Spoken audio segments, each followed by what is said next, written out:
Here are the details of my course. It's based at the Wonky Wheel Gallery in the village of Finchingfield, Essex. It's on the 20th of October from 9 until 4. It's a watercolour course, painting outside as well as in the studio in the gallery. I do hope you'll be able to join me. For more information, please contact Mary on 07 917 360 726. Look forward to seeing you then.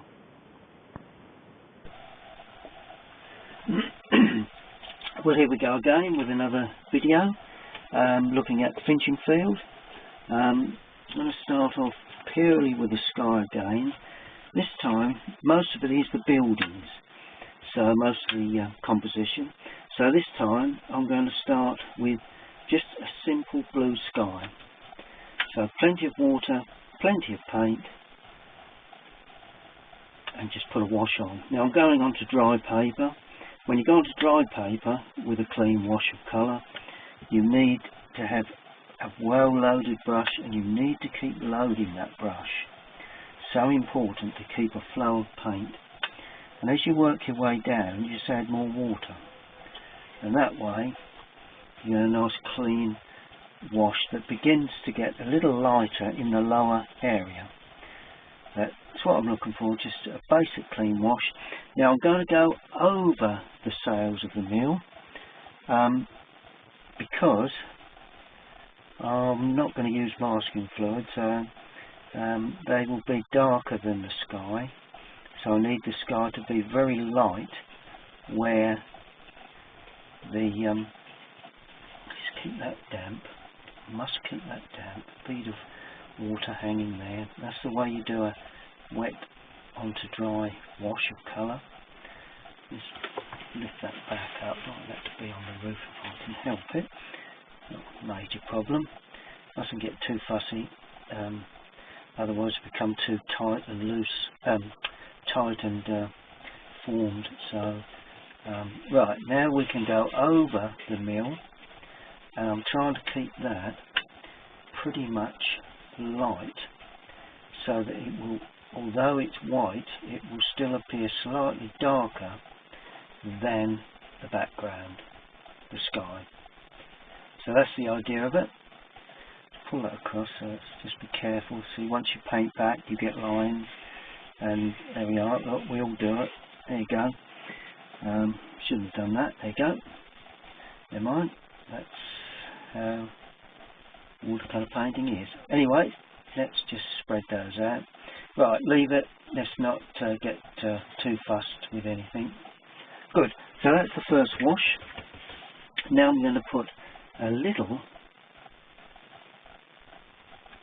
yellow Naples onto the what will be the grass.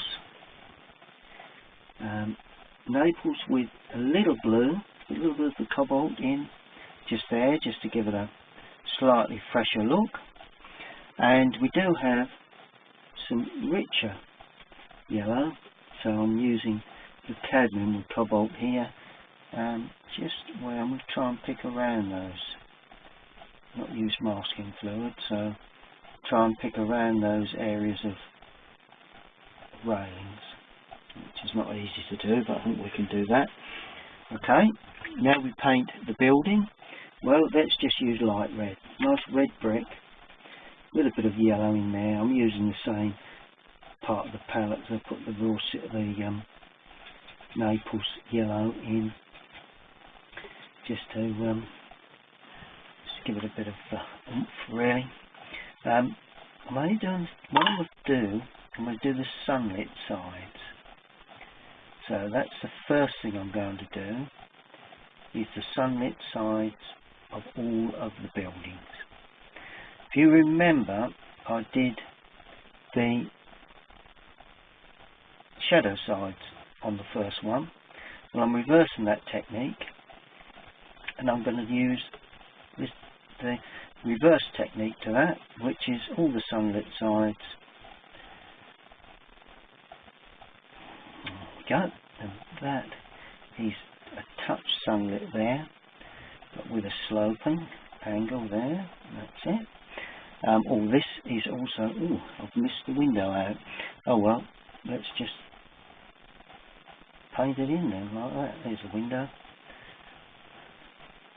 Just shows you, not observing my drawing all that well. But all is not lost because I've not painted over the white paper. Okay, that's good. And the bridge, it's a richer, so I'm going to add crimson with that. It's a richer sort of richer red, if that's the terms for the description. Not sure that it is. More almost orangey. Right, so we'll use red and we'll put a little cadmium in there to give it an orangey, richer colour. There you go. That's what I'm looking for. This is the sunlit side. Leave a bead of white on the top of the... And there's two different parts of the bricking here. And it does get lighter as it heads down because of the aging of the brick, presumably. And we do have a little bit of brick showing on that wall, on the top of that wall.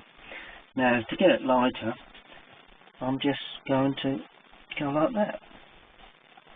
It's a very light sort of brick, nothing quite as strong as the other side. Like that, just paint across and down, like that. There you go. So for some unknown reason the brick gets lighter at the bottom as well, presumably. Yes, and so that's sunlit, and the buttress areas, like that. And this is more grey colour, so we add a bit of blue to that mix, and I'm painting over the pooled areas there. There you go. Right, so that's grey. Next I'm going to paint the distant roof work. There you go, that one there. This one is a little nearer, it's actually in shadow, but I'm going to paint it as if it's in sunlight at this stage. Not certain whether that will actually come in at that particular point, at that angle. Alright, and also there is some sunlit brick there. So I'm painting all the sunlit sides. Now they will look like the shadow sides to start, but of course once I put in the dark shadows, then they will all of a sudden look into sunlight. Okay, roof, right, cobalt blue, light red, nice grey that. Quite dark, although this area is in sunlight, it is quite dark. Quite dark grey. But it's in sunlight, but it's darker than the brickwork. So that's the thing you need to look at, your tonal contrast from one to the other. Now, that area of the roof where the dormer is, that is somewhat darker, so that would be a shadowed area. So that's the roof. I'm not sure I've got that right, but there you go. It's got to be at that sort of angle. Okay, we'll pull that through. Yeah, that's okay. And this one, being behind it, is a little bit lighter. It's the same.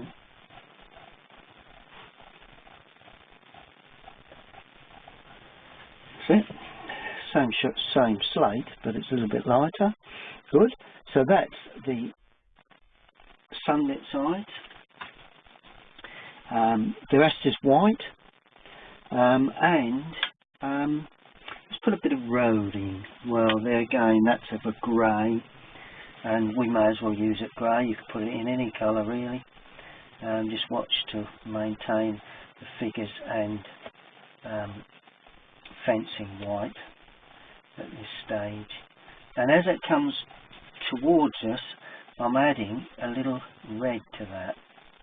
It always helps to give it a bit of warmth, these roads, as they head into the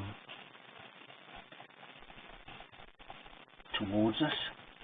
Just gives a sense that, you know, the road is getting closer to us, that's all. And that comes down into the water's edge. Okay, so that's the first start of the painting. I will be continue with that once it's dry.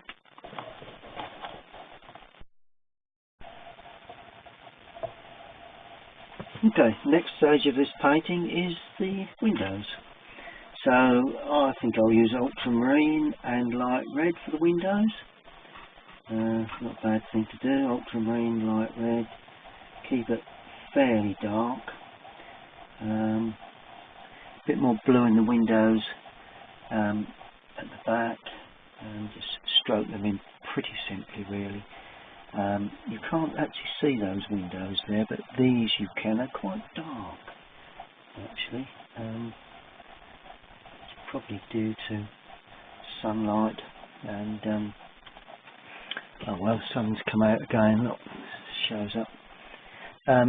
Right, so we have a main window in the centre, like that, and windows each side. We have a blind at the top, so that is something we're going to have to paint in afterwards. That's that. Now we have quite a dark window there. I think it's in the door, I'm not sure, but anyway. Notice how I'm not going right down to the top of the bridge. I want a bead of white left on top of the bridge. Right. Okay. Oh, there's a door there. That's where there is a door, and that's quite dark. But the windows in this part of the building are quite light. So let's weaken that mix. Lose a bit of colour, and we have a couple of windows above, and then we have these arched windows there, like that. One under there, some underneath there. Very simply, not getting into anything major. I'm going to put these windows in the light too. There's one there and one there. It's got a black surround, so I'll put that in later. Good, so that's basically the windows. Whether we would see just a bead of those windows there, I don't know quite whether we'd see anything there, and there's another small section there, but we'll put those in much lighter. Brilliant, that's that. Okay, now I'm going to paint the mill now, and that's ultramarine and light red, not too dark, more blue than red, because we've got let's paint the sails first. So we bring the sails down like that. Try and get these angles correct. I haven't quite drawn the angles correct on the first drawing. Like that. And it does get thicker in the centre. These sails, so they thin as they go away. And we do have a bit of lamb back in these, so let's just sort of just flick that in, just sort of just flick a sense of the sails in there. It really is a suggestion. Far better than depicting every single area of the sail. There we are, like that. Then the background, well, that's going to be painted in with just a tad more blue and a little bit lighter. Won't see a great deal of the body of the mill, but need to paint that in, and just like that. There you go. The old post mill, but most of it will be green, of a greenery effect. There we are. So that's put in very loosely, and just begin to see it on that side there. Go. Okay. Now we're going to put in the greenery.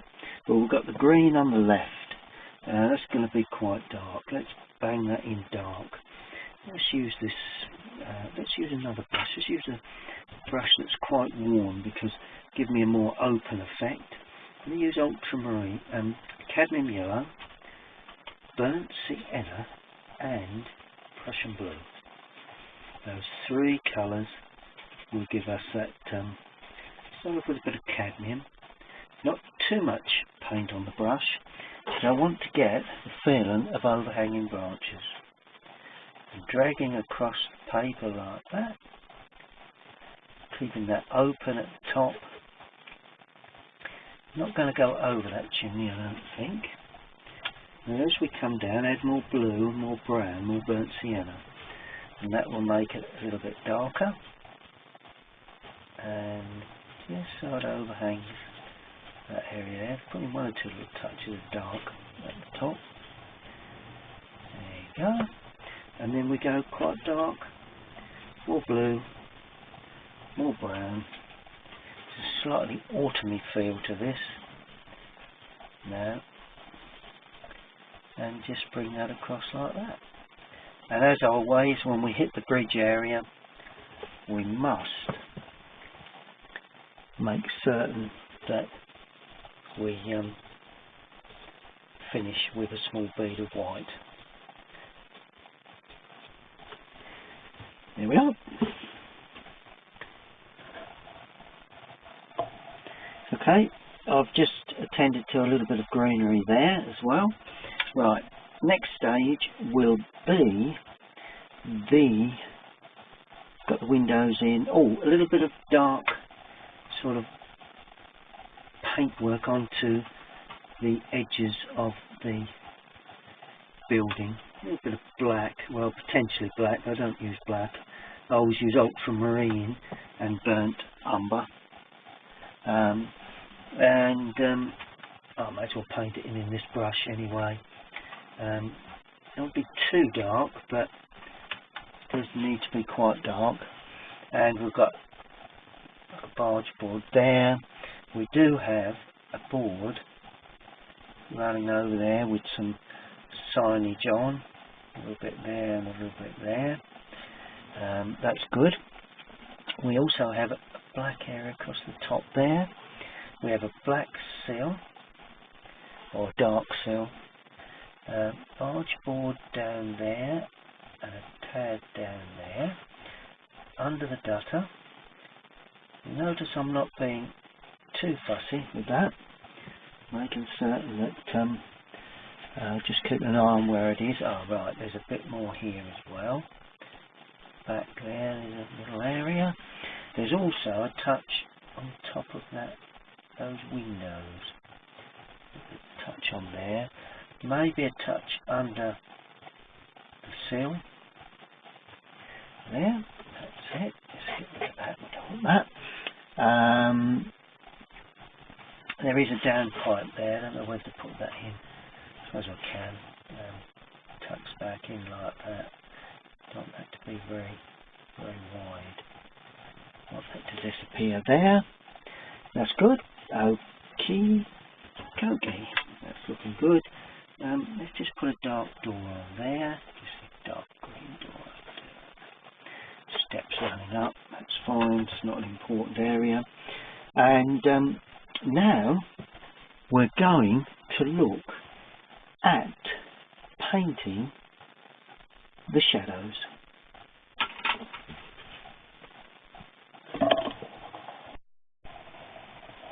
Now we're going to paint shadows in now. One of the most important parts of any painting is shadow work, and I'm just going to go in with ultramarine and light red. There we are, made a decision straight away. Look at that. Quite a dark purpley grey, really, that's what I'm looking for. A bit of warmth, so it's a bit of red in there, particularly where the brickwork is, and I want it fairly dark. I want good strong tonal contrast on this one. For some reason I just feel it should have that. So that gable end is in shadow. There you go. Not a bad mix that for shadow work. And that picks up the corner of that roof, that building extremely well, like that. So that's that. Now this will be in shadow as well. That part of the leave a bead of white across the bridge. Must remember that. I'll have a little touch down that left-hand chimney there. And I'm going to use this mix for all of my shadow work. There is an area inside here that is shadowed, and I want to show you how to get that feeling that it actually is an opening and not a window. And all you do, you go a little way down like that, then you get a small brush and you damp it, and you allow that paint to flow into that area. See the way it's created an illusion of depth rather than just an open window area. Let's bring that straight down. It should be straight. So it just gives us there's a bit of depth going in there. Even just draw a piece off at an angle there. There you go. Because that gives a sense that you can see inside that opening. Okay, next area will be that roof. That's also in shadow.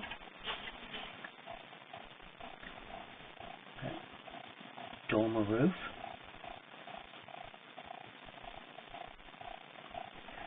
Like that.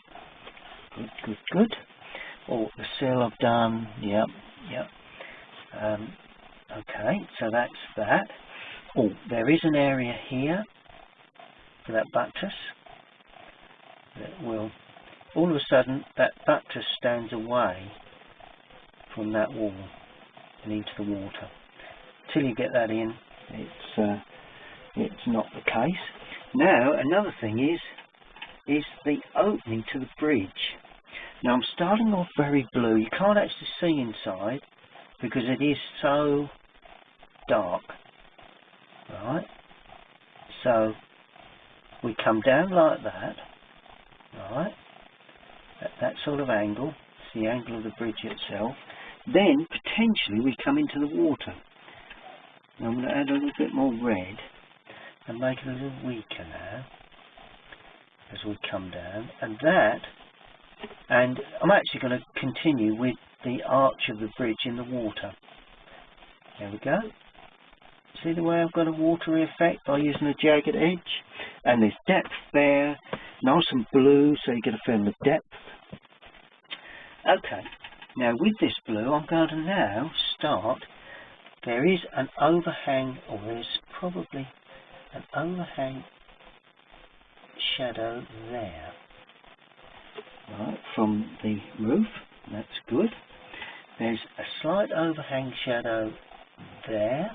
Sun's coming from the right, and underneath there, even though it's not there when I saw it on the day, it's always nice to put it in, and not a bad idea to show just a little bit that sort of sits back, and just give an effect that the window sits back as well, you know, with a little bit of shadow work. That's black there, so let's just paint that like that. And the door, there's a door there. It's windows, may have just a little bit of something going on there, just to give a hint that there is a frontage. Not going to do much to those because they are and there may be a little bit of shadow underneath that, but other than that, it's a little bit strong. We don't want that too strong. That's it. Right, so that's that. There's also going to be shadow, a little bit less intense, so a little bit more water now. That's going to be in shadow, that gable end to that building at the back, and keep it jagged where it meets the brickwork, or sorry, the hedging. And also you can add this to the greenery to create shadows, the lower part of the greenery on the outside edge there as well, not the top because of catching sun, right? And all of a sudden you've got depth. That green sits back with the mill, this green comes forward, and of course you then pull a shadow across like that from, right? So all of a sudden it sits onto the grass quite nicely. There is just a little bit of height to that bank, so you will see that, and that just goes shooting off like that. There is height to this bank, so that goes like that. There is a little bit of shadow on the edges of these, and also there. Just a little bit of shadow here and there. Too much, but just a little bit, just to hint at something going on there. I'm also going to use a slightly smaller brush now, because I'm going to pick up the thickness of the white posts. That's always an interesting thing to do.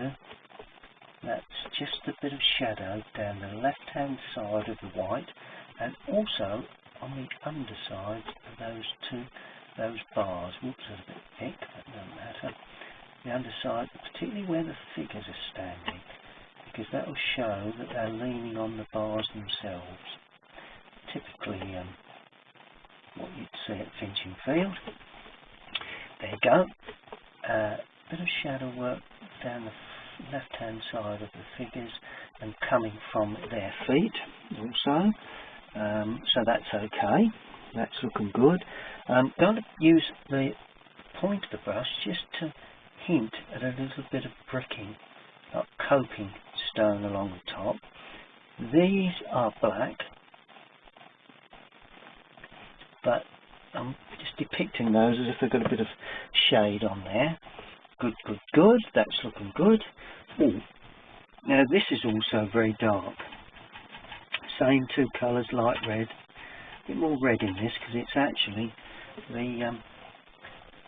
there's a shadow there for the wall that lays in the water, and that will show up better when we come to put in the shadow of the reflection. Sorry, when we come to put in the reflection, there is just a little bit of there, but it drops down a bit there. There you go. Good, so that basically is that. What about a little down the back of the chimneys, perhaps? Don't want to overdo that because we don't want to make too much of those. You take your eye away from the building. So let's just loosen up a little bit of that, just a bit. Okay. Good, good, good. That looks pretty good to me. Let's proper mount over the top, just see what we've got. Yes, a little bit weaker now for the side of that chimney. I've not given that any colour, but it doesn't make any difference. Oh, and I forgot about this. That is in complete shadow. So let's pull that down and just shadow that off. The windows will come through again very shortly. Once and that's shadowed in front and going down like that. That just shows that shadow. Go. Okay, so that's pretty much that. The next thing we need to look at, and probably one of the most final things apart from a few little finishing touches, will be the water reflection. Now this is a very important part of this subject. Okay, now it's just purely the water reflection, and I always leave that till last because you can see everything that needs to be reflected. first thing we've got to reflect is the bridge.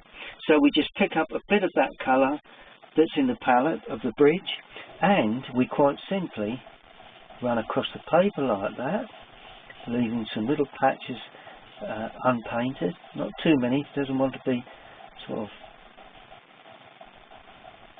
a little touch there.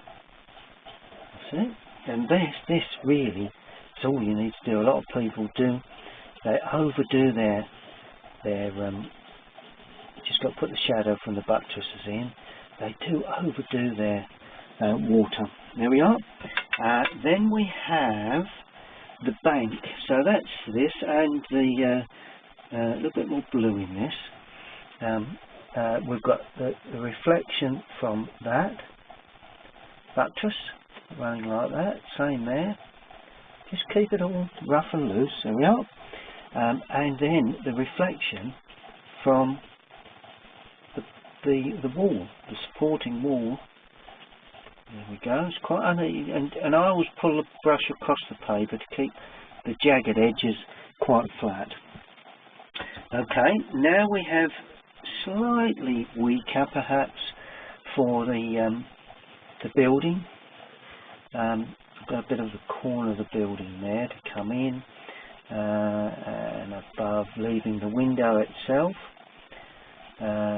So we just leave that like that. It's quite simple, really. Water reflections are not that difficult, you know, treated very simply. Okay, now obviously that's white, because that's that building. We do have a bit of that building there to be reflective. So that's that part there. We've got that tree to come in as well, of course. That's, you know, I mean, basically there won't be a great deal left of the roof area, but we'll put a little bit of that in. Probably wouldn't see the windmill, barely, but we would see the figures. And of course the railings. Right, so that's interesting. We'll put those in a green. I don't know why, but bluey green. So we will see just a little reflection of the posts, not a great deal, but just a little reflection like that. Won't worry about the cross sections, not getting into that.